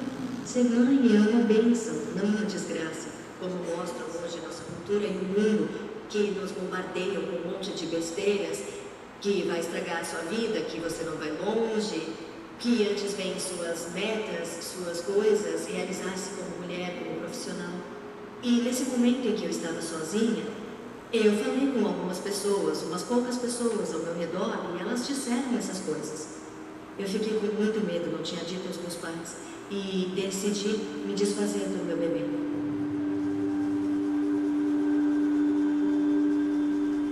E as consequências de um aborto são gravíssimas. Vou mencionar todas: o rompimento do útero, hemorragias, anemia, bulimia, e o contrário, desespero e impulso por comer, depressão profunda, o vazio emocional, pesadelos. Eu tinha pesadelos, sonhava com bebês, escutava bebês chorando, e sempre que eu via um bebê, pensava: quantos anos teria meu filho se eu o tivesse deixado viver? Eu ficava muito irritada com tudo. Meu estado de humor era muito variável, era inconstante. Chorava porque sim, porque não, se me olhavam, se não me olhavam. E você associa tudo isso com um aborto? Sim. Não é um pouco exagerado? Não. Talvez só fosse uma pessoa irritadiça ou que estivesse passando por um momento difícil. Eu tive a sorte de falar com muitas mulheres que abortaram e elas me disseram exatamente o que eu sentia, o mesmo. É por isso que surgem pensamentos suicidas e que muitas chegam a levar a cabo, infelizmente. Tudo isso está ligado diretamente a um evento desses, a um aborto.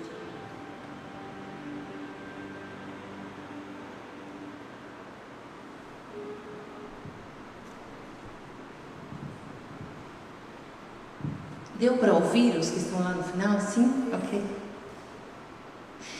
Vocês percebem como se repete?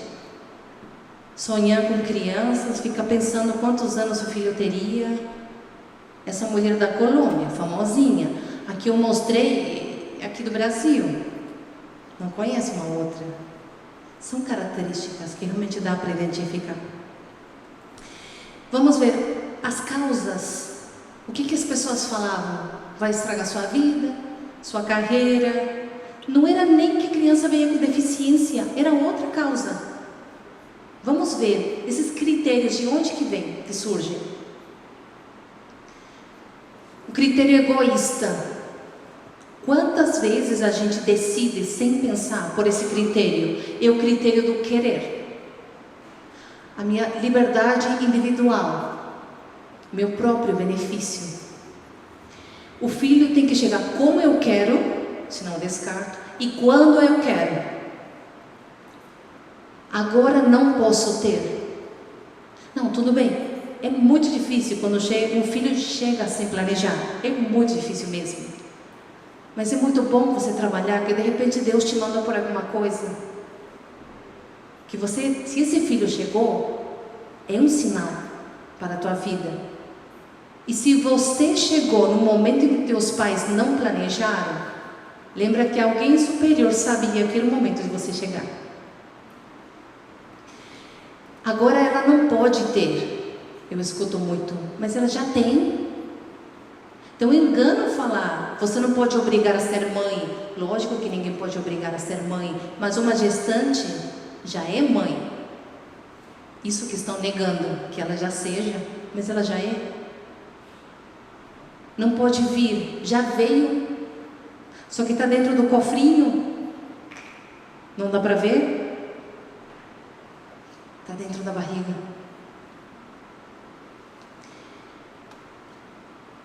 Vocês podem ver, a gente vai ver uma publicidade, hoje você pode escolher o sexo. A maioria das crianças abortadas são meninas, são as mais rejeitadas, porque muitas culturas preferem homens, para continuar o sobrenome da família, por X motivos. As que mais sofrem são as mulheres. A cor, etc. Outro motivo, imagina, vai crescer rejeitado, então melhor aborta. Desde quando o filho é valioso pelo valor que os pais dão nele? Se teus pais não sabem te valorizar, que pena por eles, então você é valioso, valiosíssima. Sem importar isso. A pessoa só vale se for querida por outras. Eu valorizo uma nota de R$100. Se você não quer, filha, a nota tem o valor mesmo. Filho é a mesma coisa. Ainda bem que não dá para saber a profissão que a gente vai ter. A equipe de futebol que a gente vai torcer, de futebol. Ainda bem que não dá para saber o caráter, gente, senão aqui não sobrevive ninguém. Se fosse para escolher, e os pais soubessem como que nós vamos ser, quem ficaria vivo? O bem comum está totalmente esquecido. Tudo bem, de repente esse filho você não vai conseguir criar. Tem tantos casais querendo adotar. E é uma maravilha saber que esse filho que você tem é uma pessoa única e que por algum motivo chegou agora. Critério hedonista, o bem-estar, o não sofrimento, evita o esforço. Fácil, leve, rápido. Relacionamentos estão sendo assim e não levam para a felicidade. As amizades, até os filhos parece que quando já dão trabalho a gente já não quer mais. Ela aborta porque vai trazer sofrimento psicológico. Gente, quem que não sofre com sogra? E não dá para matar sogra, mas faz sofrer. Quem que não sofre com os pais, com o filho, com o irmão?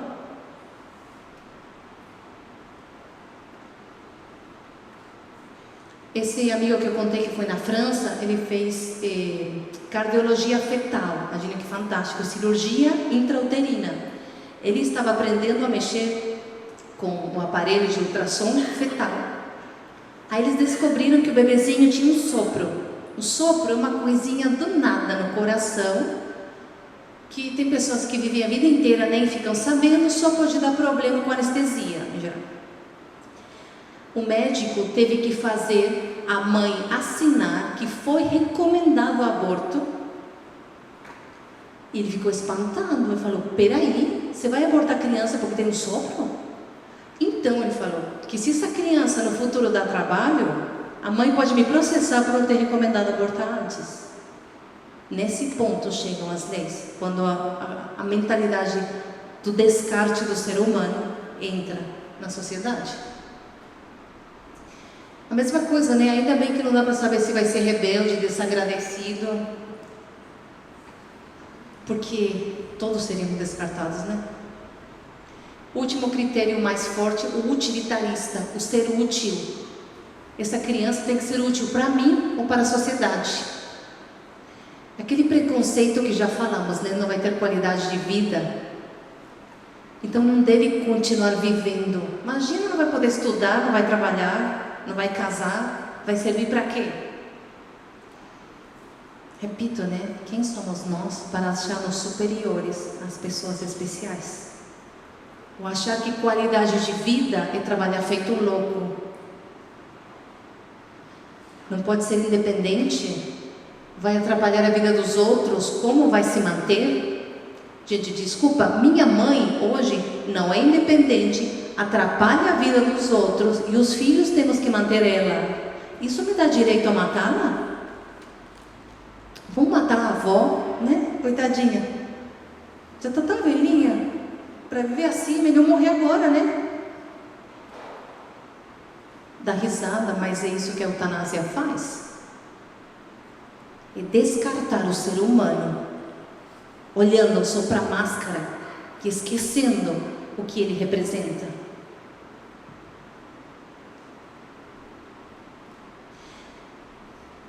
Para quem não sabe, seria muito legal que saibam que, ainda que cruel, existem delivery de sêmen para você ter um filho gringo.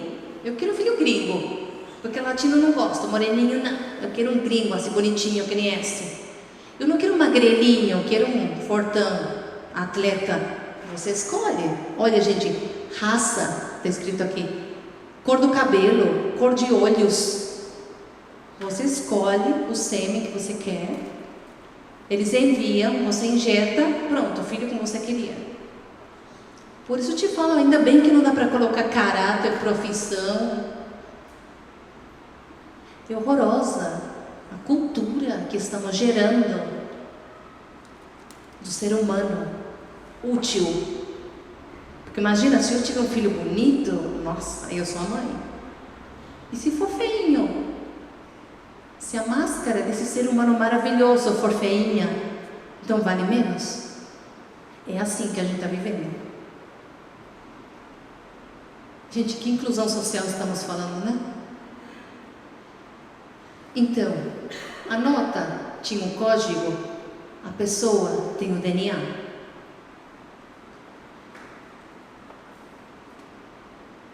Porque um ser humano de um dia, se tem o mesmo código, é a mesma nota, vamos dizer, vale menos que um ser humano de 7.000 dias.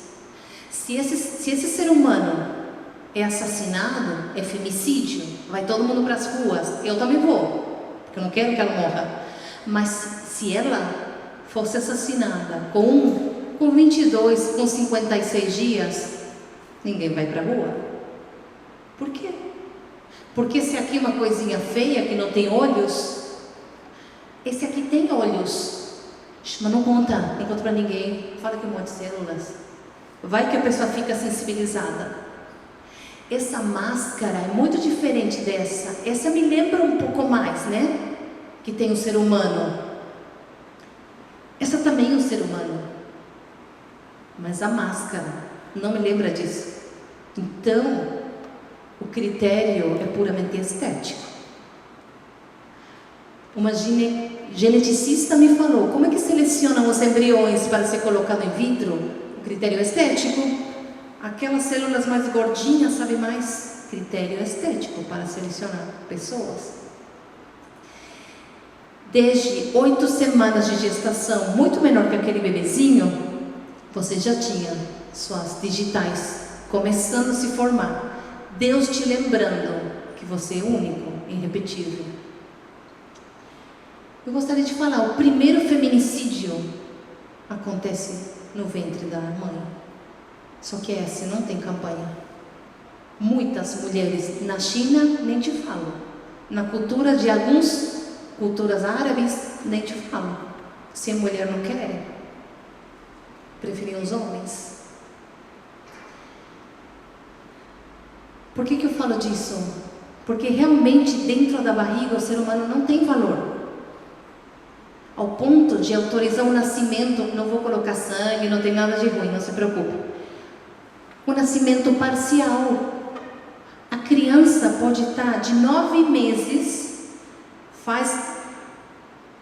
nasceu o corpinho, por isso chama de nascimento parcial. E vamos aplicar, não vou explicar, mas vamos aplicar uma coisa no cérebro dele para morrer. A esse ponto chega a cultura do aborto. A criança pode ser morta dentro da barriga por 9 meses. Fora não. Fora um indivíduo, um cidadão. Dentro, não é nada. Pergunto, gente, a coisa mais ridícula. A nota dentro do cofrinho perdeu valor? Não, né? Então, parece que criança sim. Dentro da barriga já não vale nada. Aborto no terceiro trimestre, na verdade, né? Sim. Será por causa muito grave? Não, só porque a mãe decida. Aqui, por exemplo, eu peguei um artigo da Ana Paula, que é uma jogadora de vôlei muito famosa, pró-vida, criticou a lei que permite o aborto por nascimento parcial em Illinois. Agora, em 2019, Illinois legalizou o aborto até 9 meses, esse aí, por nascimento parcial. O aborto por desmembramento, você corta os pedaços da criança. Esse tipo foi ensinado no Congresso, que eu nem quis colocar imagem, nem no Congresso de Médicos no Rio de Janeiro, em 2019. Para quê? Se esse tipo de aborto não está legalizado no Brasil. Quem gostaria de desmembrar uma criança desse tamanho? Somos muito inocentes. Eles, quem está a favor, está super planejando, até já preparando médicos para poder fazer. Olha que ridículo, né? Fora do cofrinho, dentro do cofrinho. Vale? Não vale o dinheiro. Dentro da barriga? Fora da barriga. Não, criança não. Criança não vale a mesma coisa que fora da barriga. O dinheiro sim. Vejo ou não vejo, dentro ou fora vale a mesma coisa. Criança não. Na ONU teve um debate sobre isso, que falava que os direitos humanos não deveriam ser para os nascituros. E tem um vídeo que não vai dar tempo agora de passar, que é muito engraçado, porque é tão ridículo que ela fala, vamos deixar assim, que os direitos humanos você ganha no canal de parto. Ela vai falar, depois vocês podem procurar na internet, que é muito engraçado no final, que não vai dar para passar agora.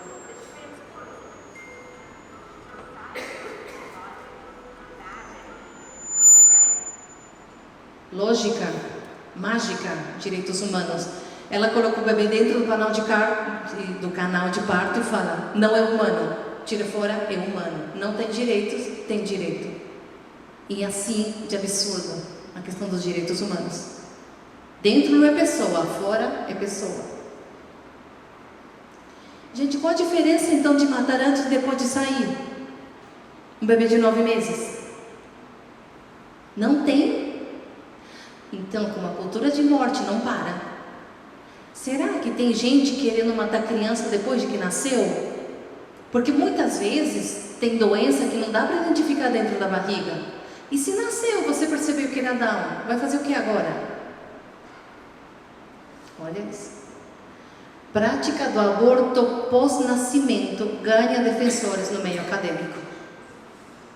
É isso que acontece com uma cultura que descarta as pessoas. Eles falam que eles não são infanticidas. Somente seria não apoio ao infanticídio apenas as pessoas sem potencial de vida saudável. Desculpa, eu não tenho uma vida saudável. Faz 25 anos que eu tenho febre reumática. Eu mereceria então ser assassinada? Quanta gente não tem vida saudável e é feliz? Ridículo. Mas é isso que chega, uma lógica atrás da outra. Vamos legalizar até os 13, até os 20, 25, 9 meses depois de que nascesse, a coisa é a mesma. Estamos assassinando por máscaras e esquecemos que tem um ser humano por trás. Vou passar mais rápido essa parte já pelo horário, mas olha como, pela questão da origem, aqui você acha muita explicação das coisas, encontra. Legalização do aborto. Uma polêmica teoria do economista Steven Levitt diz que a prática legal do aborto implica no menor número de mulheres pobres, jovens e solteiras com filhos. Evitou que crianças não desejadas se convertessem em adolescentes criminosos. Quer dizer o quê? Olha aqui, fica bem claro aqui. O aborto pode reduzir o crime? Olha essa frase como engana. Falando que se preocupam com as mulheres pobres. Mentira! A criminalidade é maior onde há muitos nascimentos, mães solteiras e adolescentes. Logicamente que de bairro chique não, de bairro que não é chique. Portanto, o aborto evitaria o nascimento de crianças de famílias desestruturadas. Então, não merece nascer? É isso. Quantos menos crianças nessas famílias, menor seria o número de potenciais criminosos. Gente, existe um preconceito maior do que matar uma criança por ser um potencial criminoso. Então vamos lá. O aborto reduz o crime ou mata os pobres antes de nascer? Vamos colocar o nome, as coisas como são?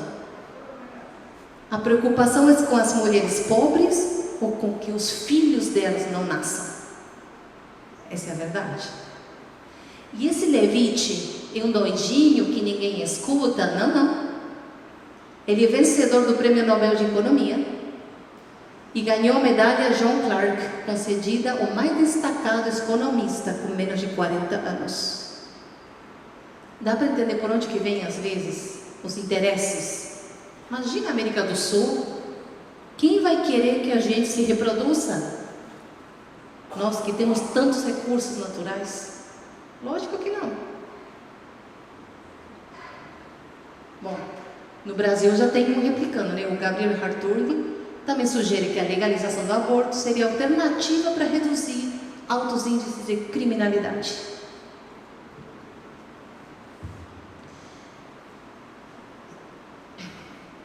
Enfim, vamos lá. Um filho que o pai não quer reconhecer. Peraí, vamos tirar aí. Um filho que o pai não quer reconhecer a paternidade. O pai pode se negar? Sinto muito. A herança vai para os filhos reconhecidos e para os filhos não reconhecidos também. Sinto muito. É filho teu? Assume. Porque teu filho é valioso. A lei apoia o filho ainda não desejado, ainda não reconhecido pelo pai. E se for a mãe que não quer? Aí o negócio muda? Realmente valorizamos as pessoas pela origem? Aqui vou colocar uma questão assim, super polêmica. Então, se ela foi concebida de uma maneira muito violenta, a criança também deixou de valer?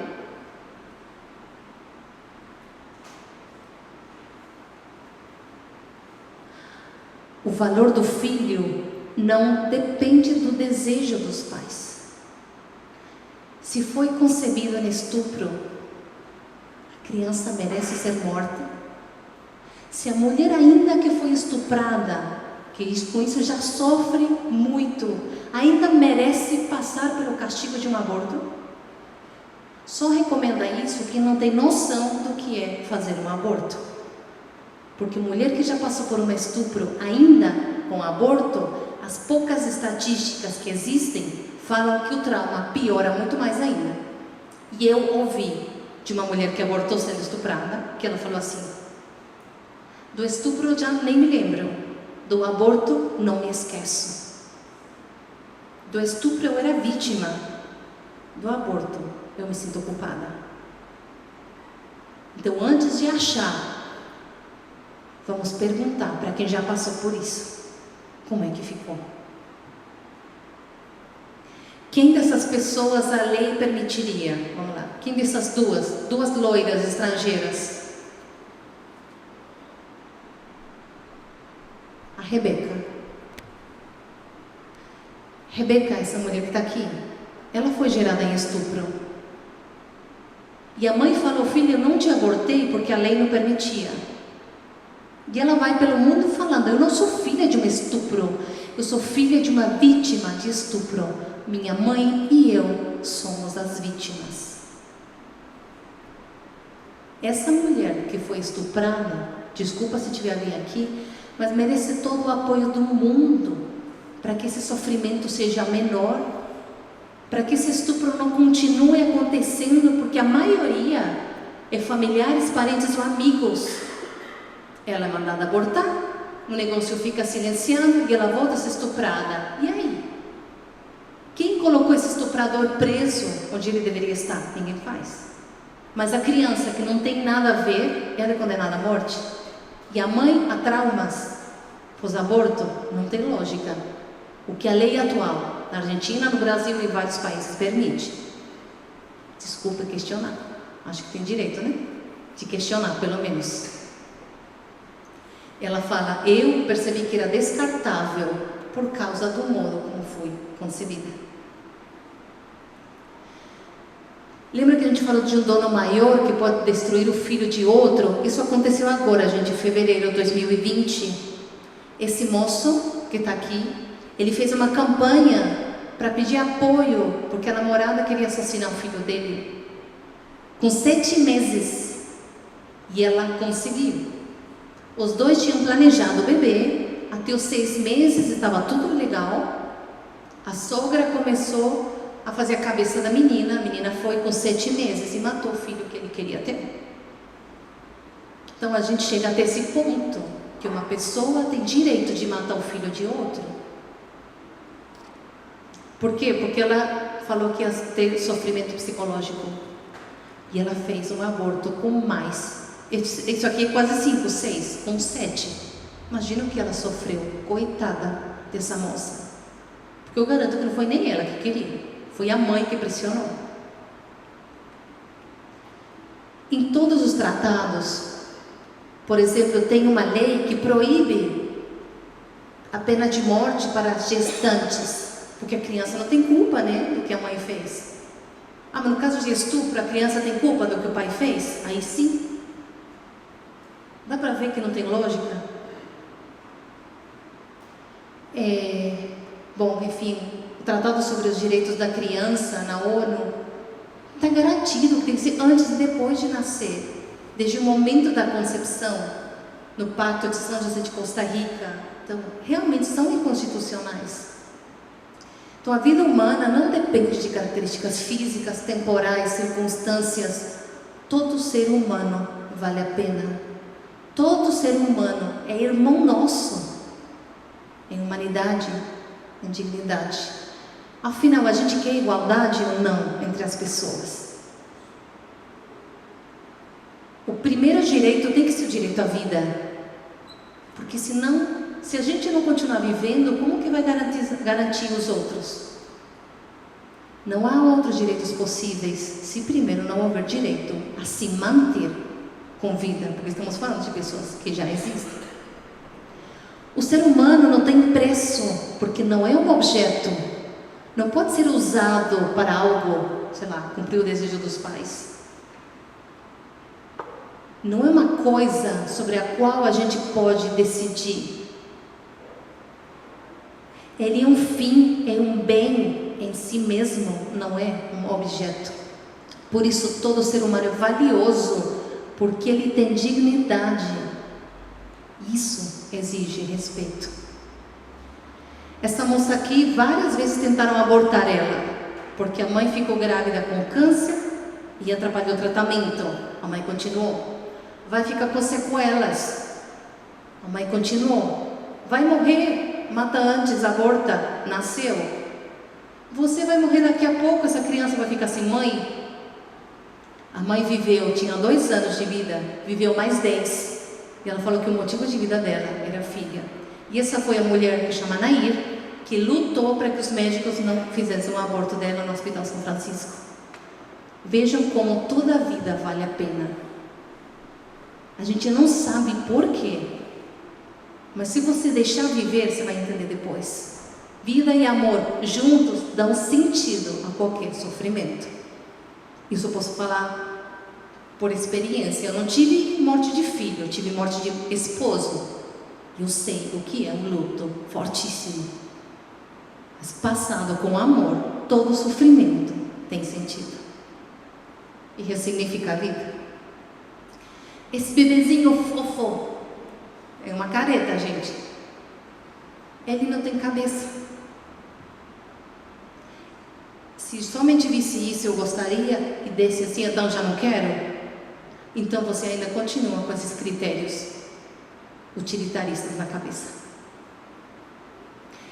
Gente que é provida não diz que vai ser fácil. Os providas falamos que vale a pena e que todo ser humano vale a pena. Ok, deixa eu passar. O que nós podemos fazer? Primeiro, nenhuma mulher, o homem, merece passar por um aborto. E para evitar, as pessoas precisam de orientação, informação e apoio. O folhetinho que eu passei para vocês é de Filho da Luz. Existem muitas outras casas, essa é a nossa. Se vocês querem se aproximar, a gente vai dar uma formação na PUC para aprender a atender gestantes em crise e mulher em crise em relação à maternidade. Quem se sentir tocado está super convidado para aprender. Para superar cada aborto, porque cada aborto é um trauma diferente, precisa de acolhimento e de acompanhamento profissional. Temos sérias sequelas que tratar. E graças a Deus, para isso, trabalhamos. Somos muitos. Eu já viajei em vários países, gente, tem um monte de ONGs. Todo o país que eu conheci, são muitos, tem ONGs apoiando mulheres, homens com uma gestação em crise, com maternidade em crise. Posso deixar uma frase? Melhore a vida dos pais, mude a história de um filho, e aí então a gente vai conseguir transformar a sociedade. Deixo aqui nossos contatos. Padre, muito obrigada. Se quiserem fazer perguntas também, fico à disposição.